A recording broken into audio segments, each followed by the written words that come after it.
Hello बच्चों, कैसे हैं आप लोग। स्वागत है आपका अपने इस प्यारे से YouTube channel learn and grow में।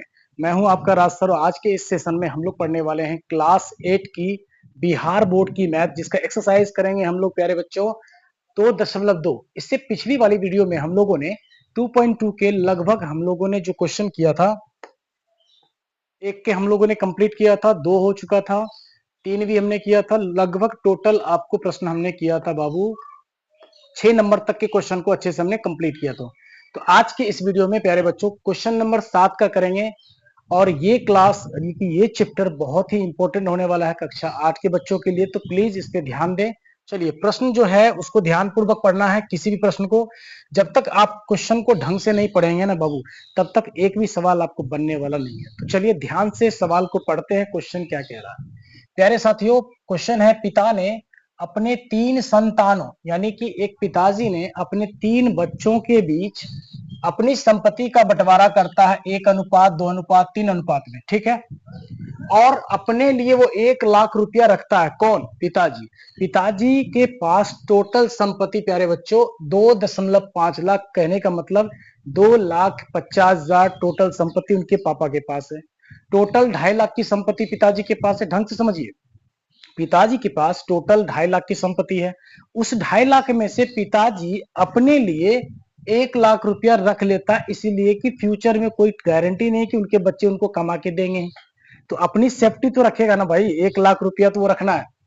चलिए, पिताजी ने सबसे पहले देखिए, यहाँ पे लिखेंगे हम लोग हल और बनाते किस प्रकार, एकदम ध्यान देना है, आराम से सीख जाएंगे। टोटल संपत्ति कितने हैं लिखना है। पिता के पास, जितने डिटेल में लिखोगे ना उतना अच्छा नंबर मिलेगा बाबू। पिता के पास कुल संपत्ति क्या लिखना है? पिता के पास कुल संपत्ति यानी टोटल संपत्ति है बाबू 2,50,000। 2,50,000 रुपया इनके पास टोटल है। किनके पास? पापा जी के पास। अब देखिए, पिताजी जो है 1 लाख रुपया रख लेता है, मतलब अपने पास रखता है, अपने पास रखता है, ठीक है। कितना रखता है बाबू? टोटल है 2,50,000, इसमें से वो 1 लाख रुपया रख लेते हैं। तो आप बताइए, 2.5 लाख में से 1 लाख रुपया उन्होंने रख लिया अपने पास, तो बाकी कितने बच रहे हैं? 1,50,000। 1,50,000 है ना, 1,50,000 उनके पास बचता है। अब इस पैसों का क्या करेगा? इस पैसे को अपने बच्चों के बीच बांटेगा। बच्चे उनके हैं 1:2:3, यानी हमें लिखना है यहाँ पर क्या है, देखिए हमें लिखना है प्यारे साथियों, पिताजी के 3 संतान, तो हम यहाँ लिखेंगे पिता का पहला संतान। पिता का पहला संतान, पिता का पहला संतान एक है बाबू, एक को मान लेते हैं एक्स है, ठीक है। पिता का दूसरा संतान, दूसरा संतान 2 है तो 2x, कोई दिक्कत नहीं। और तीसरा संतान 3 है तो 3x, समझ गए। देखिए, पिताजी के तीनों संतान को हमने लिख दिया। अब चलेंगे प्रश्न के अकॉर्डिंग, यानी हम लिखेंगे यहाँ बाबू प्रश्नानुसार। क्या लिखेंगे? प्रश्नानुसार। एकदम भारी नहीं है, आराम से समझते चलना है। प्रश्नानुसार क्या लिखेंगे? पहला बेटा, दूसरा बेटा एंड तीसरा बेटा, तीनों बेटों को संपत्ति का बंटवारा किया जा रहा है। बाकी जो पैसा बच रहा है 1,50,000 में,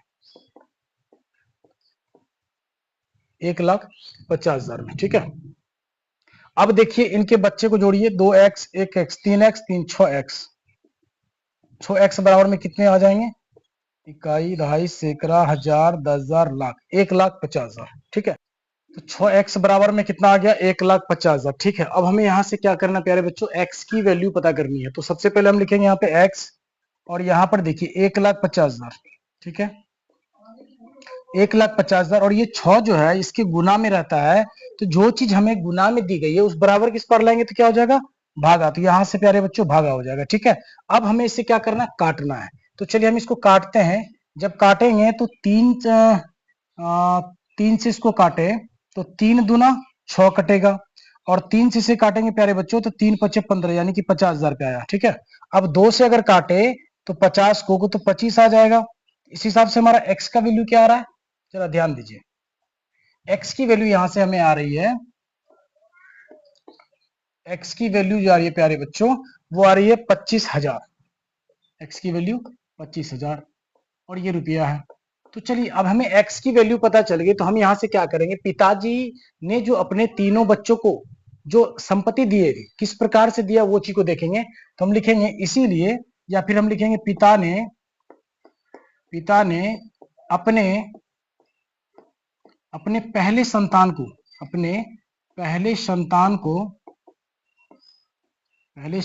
को दिए। कितने दिए भाई, पहले संतान कौन है जरा ध्यान दीजिए, एक्स से पहले संतान, यानी एक्स हो जाएगा हमारा 25,000। पहले संतान को उन्होंने 25,000 रुपया दिए। ठीक है, पिता ने अपने दूसरे संतान को, प्यारे बच्चों इसका मतलब आप समझिए कि ये चीजें जो लिखी है ना बस यही लिखा हुआ यहाँ पे है। ठीक है, पिता अगर है यहाँ पे हमने इस तरह से कोमा लगाया तो ये पिता है ने अपने दूसरे संतान, यानी दूसरा संतान क्या है बाबू 2x, तो इसका हो जाएगा 2 इंटू एक्स की वैल्यू कितनी है 25,000 रख देना यहाँ पे। इस प्रकार से दूसरे संतान को कितना मिल गया 25 दूना 50,000, ये दूसरे बच्चे को इन्होंने दिया। इसी प्रकार पिता ने अपने तीसरे संतान को, यानी तीसरे संतान को कितना दिया 3x, मतलब 3 गुना x की वैल्यू हमने निकाला है 25,000, तो यहाँ पे रखेंगे 25,000, 25 दिया प्यारे बच्चों 75,000 हो जाएगा। ठीक, ये रुपया। इस प्रकार से पिताजी ने पहले संतान को 25,000 रुपया दिए, दूसरे वाले को 50,000 दिए, तीसरे को 75। प्यारे बच्चों अगर इस तीनों राशि को जोड़ेंगे ना तो आपको 1.5 लाख आ जाएगा। ठीक है, तो ये क्वेश्चन हमारा यहाँ पे हो जाता है द एंड। हम बढ़ते हैं अगले क्वेश्चन की ओर। उससे पहले आप अपनी नोट कॉपी में अच्छे से ढंग से उतार लीजिए और इस क्वेश्चन को 2-3 बार रिवाइज करनी है। वेरी इंपॉर्टेंट क्वेश्चन, बहुत इंपॉर्टेंट है, इसको उतारना है, बनाना अपने 2-4 बार बनाइएगा, प्रैक्टिस कीजिएगा तो ये आपको अच्छे से आ जाएगा। चलिए अगले क्वेश्चन की ओर बढ़ते हैं। तो नेक्स्ट क्वेश्चन प्यारे बच्चों है 7 का हो गया, क्वेश्चन नंबर 8 है। इस क्वेश्चन को भी हम लोग बहुत ही प्यार से पढ़ेंगे और अच्छे से बनाने की कोशिश करेंगे। तो क्वेश्चन सामने देखिए क्या है, 11 के लगातार 3 गुणजों का योग। क्वेश्चन है प्यारे बच्चों 11 का लगातार 3 गुणजों का योग 231 दिया हुआ है और उन्हें ज्ञात करनी है। तो चलिए सबसे पहले हम लोग यहाँ लिखेंगे हल, और बनाते कैसे हैं एकदम ध्यान देना। सबसे पहले लिखेंगे माना कि 11 का पहला गुणज। प्यारे बच्चों सबसे पहले मानेंगे कि माना कि 11 का पहला गुणज मान लेते हैं x। ठीक, उसी प्रकार से 11 का प्यारे बच्चों दूसरा गुणज, इसका मतलब आप समझो ये चीज लिखी हुई यहाँ पे 11 का दूसरा गुणज x प्लस 1। ओके, 11 का तीसरे गुणज की बात करें, तीसरे गुणज की, तो 11x प्लस 2 हो जाएगा। ठीक, इस प्रकार से 11 के हमने 3 गुणज को माना, 3 गुणज का योग दिया हुआ 231। तो चलिए इसको योग करेंगे, योग का मतलब प्यारे बच्चों जोड़। तो अब चलते हैं प्रश्नानुसार, यानी कि प्रश्न के अनुसार। प्रश्न में देखिए क्या बोला जा रहा है कि 3 गुणज है उनका योग करना है। पहला गुणज है 11 का x है, तो 11 इंटू एक्स, 11x पहला गुणज होगा, प्लस करना है 11 का दूसरा गुणज, तो 11 का गुणज मतलब इसके साथ गुना करेगा, प्लस में 11 का तीसरा गुणज, तो 11 के साथ तीसरा गुणज भी गुना करेगा। इन तीनों को जोड़ने पर बाबू हमारे पास 231 आता है। कोई दिक्कत? क्लियर है यहाँ तक? यहाँ तक आप समझ गए हैं? अब देखिए क्या करना आगे। 11x को अभी एज इट इज यानी कि ऐसे रहने देना है, प्लस में 11 इंटू एक्स 11x आ जाएगा, प्लस का 11 इंटू 1 11 आएगा, प्लस इसी प्रकार से इनको भी कर लीजिए, 11 गुना एक्स 11x, प्लस में 11 दूनी 22। थोड़ा थोड़ा इंग्लिश भी बोलना चाहिए प्यारे बच्चों, है ना। चलिए 231। अब देखिए जो एक जाति का है उनको हम लोग जोड़ देंगे, जो सेम जाति का। यहाँ देखिए 11x यहाँ भी है, 11x सब में x लगा हुआ, मतलब सब में चर वाला लगा हुआ। तो जितने भी चर वाले हैं सबको एक साथ रखेंगे जोड़ के, अचर वाले को अचर वाले के साथ। तो 11 तिया 33x, ठीक है, प्लस यहां से 11 और 22 को जोड़ेंगे तो 33 आएगा, बराबर कितना दिया हुआ है 231। ठीक है, अब हमें x वाले को अभी रहने देना है क्योंकि x की वैल्यू निकालनी है। 231 पहले से है वो रहने देंगे, प्लस का 33 क्योंकि ये भी अचर है भैया, ये भी अचर है, तो अचर वाले को अचर वाले के पास, यानी प्लस का इधर आएगा माइनस का आ जाएगा। इस हिसाब से हमारा 33x इक्वल्स टू में यहां से पहचानेंगे 11, 11 से 3 गया 9, सॉरी 8, 8 3 11 8, और यहाँ बच गया 2 प्यारे बच्चों, तो 2 यहाँ से पहचानेगा 12, और 12 में से 3 घटाएंगे तो 9, और यहाँ पे हमारे पास बच गया 1। तो हमें x की वैल्यू फाइंड करनी है, तो x इक्वल्स टू में 198 अपॉन में 33 गुना में प्यारे बच्चों यहाँ पे आएगा भागा में। क्लियर है? अगर 33 को 6 बार गुना करते हैं ना, आप 6 बार पढ़ते हैं तो 198 आएगा। 33 छाके यानी कि 6 बार में कटता है। 6 तिया 18 हासिल 1, 6 तिया 18 19। तो हमारे पास x की वैल्यू कितनी आ जाएगी? x की वैल्यू प्यारे बच्चों आपकी आ गई 6। क्या बोला गया था? गुणज ज्ञात करने के लिए। तो चलिए इसीलिए 11 का पहला गुणज, 11 का पहला गुणज क्या है बाबू? जरा ध्यान दीजिए। 11 का पहला गुणज यहाँ है 11x। तो 11x यानी कि 11 गुना x का मान हमारे पास कितना? 6। तो इसको डाल देंगे इस हिसाब से 11 छके 66। ठीक है। अब 11 का दूसरा गुणज, 11 का दूसरा गुणज, 11 का दूसरा गुणज क्या? जरा ध्यान दीजिए। ये आपका हो गया पहला गुणज, ये हो गया आपका दूसरा गुणज, ये हो गया आपका तीसरा गुणज। इसको ध्यान रखना है क्योंकि गुणज तो गुना करने के बाद आएगा ना, ये वाला आ जाएगा। तो दूसरा गुणज हमारे पास 11x प्लस में 11 है। ठीक है। तो हम यहाँ पे क्या लिखेंगे? 11 इंटू एक्स की वैल्यू क्या है बाबू? 6। एक्स की वैल्यू यहाँ पर 6 रख देंगे प्लस का 11। बोर्ड मास आपने पढ़ा है, सबसे पहले गुना का काम होता है। तो 11 छका 66, अब प्लस में 11 जोड़ देंगे तो यहाँ से हो जाएगा 6 और 1 7, 6 और 1 7, यानी 11 का दूसरा गुणज हो गया 77। ठीक।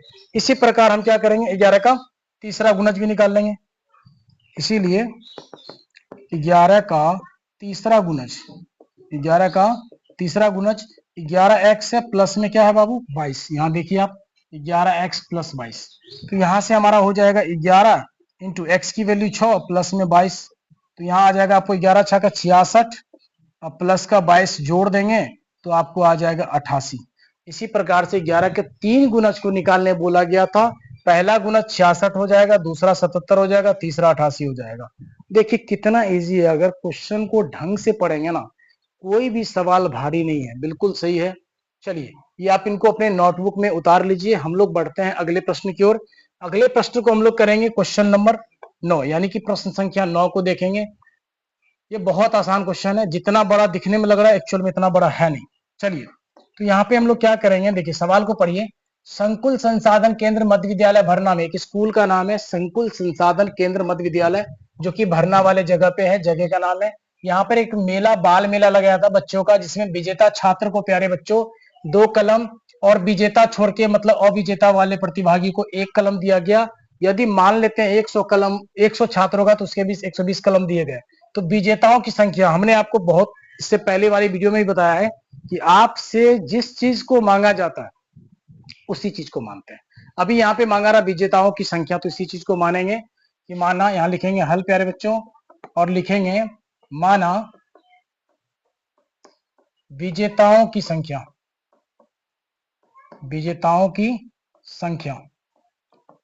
तो देखिए विजेता को 2 कलम मिल रहा है तो हमारे पास 2x हो जाएगा, क्योंकि x मानते हैं तो 2x हो जाएगा। अगर शेष विजेता छोड़कर, है ना, यहाँ लिख दीजिए और अच्छे से, विजेता छोड़ शेष प्रतिभागी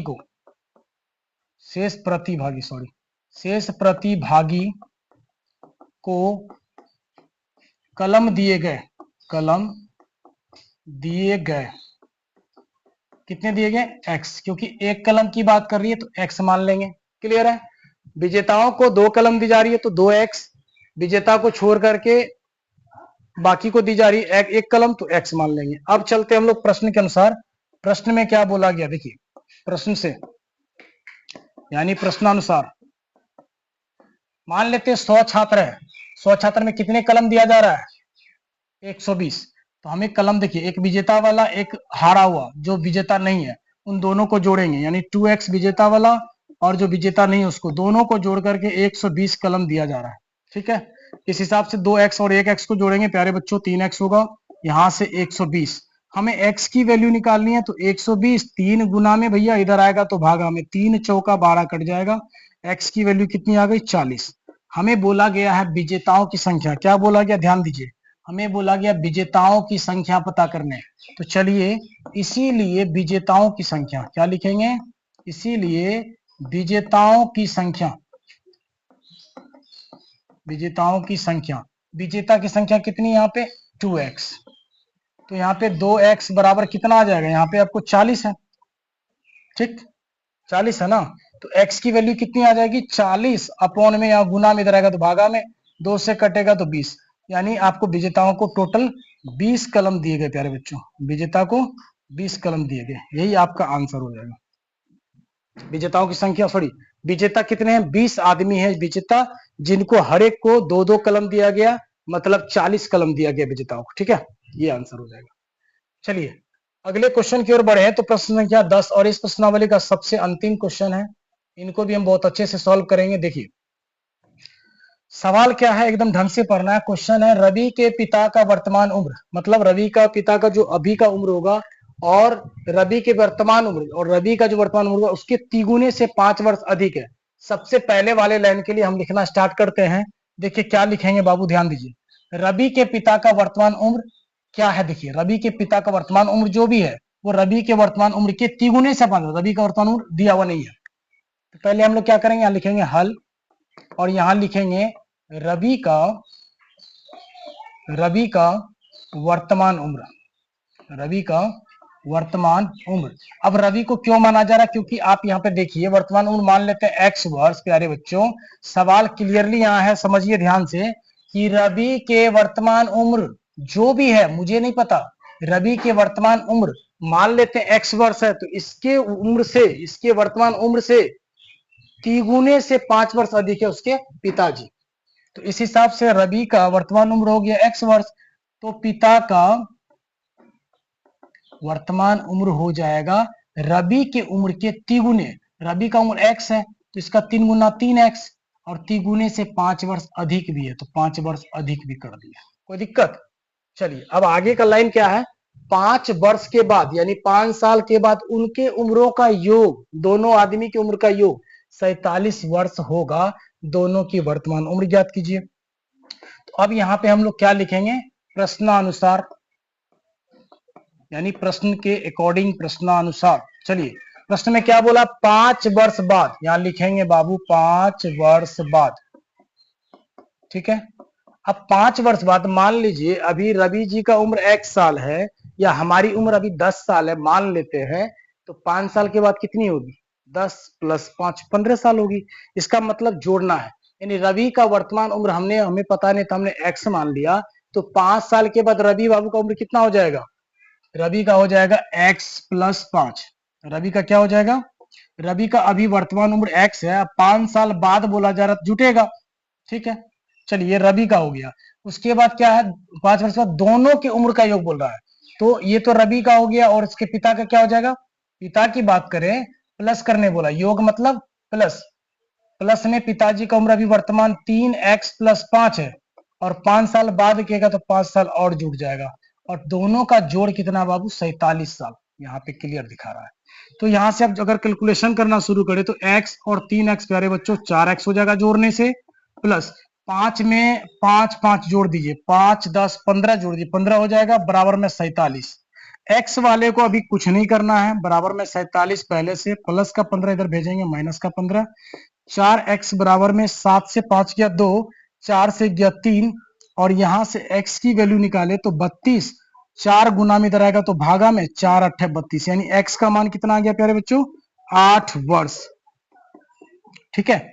x का मान कितना आ गया, 8 वर्ष। तो अब यहाँ समझिए रवि की वर्तमान, यानी कि दोनों की, आपको दोनों की वर्तमान उम्र पता करनी है, तो दोनों में सबसे पहले लिखेंगे, इसीलिए रवि की वर्तमान उम्र है ना, रवि की वर्तमान उम्र, रवि की वर्तमान उम्र, वर्तमान उम्र हमने क्या माना, x वर्ष ना, तो x हमने कितना निकाला 8 साल, तो रवि भैया हो जाएगा 8 वर्ष का, ठीक है। और इसीलिए पिता की वर्तमान उम्र की बात करें तो पिताजी कितने हैं वर्तमान में, 3x + 5 है बाबू, तो 3 गुना x की वैल्यू अभी जस्ट यहाँ पे हमने निकाला 8 वर्ष, x के जगह पे 8 रख दीजिए, प्लस का 5, तो यहाँ से 3 अट्ठा 24 और 24 में 5 जोड़ेंगे 29 वर्ष, मतलब बेटा हो जाएगा 8 साल का और पिताजी हो जाएगा 29 साल का। तो इसी के साथ ये वाला चैप्टर 2.2 जो है हमने अच्छे से कंप्लीट किया। आई होप कि आपको ये क्लास समझ में आई होगी। प्यारे बच्चों, अगर आज का ये सेशन आपको पसंद आया है तो प्लीज इस वीडियो को लाइक करें और इस क्लास को अपने दोस्तों में ज्यादा से ज्यादा शेयर करें। अगले वीडियो में हम लोग मिलेंगे इसी चैप्टर के प्रश्नावली 2.3 से। आज के लिए धन्यवाद। Thanks for watching.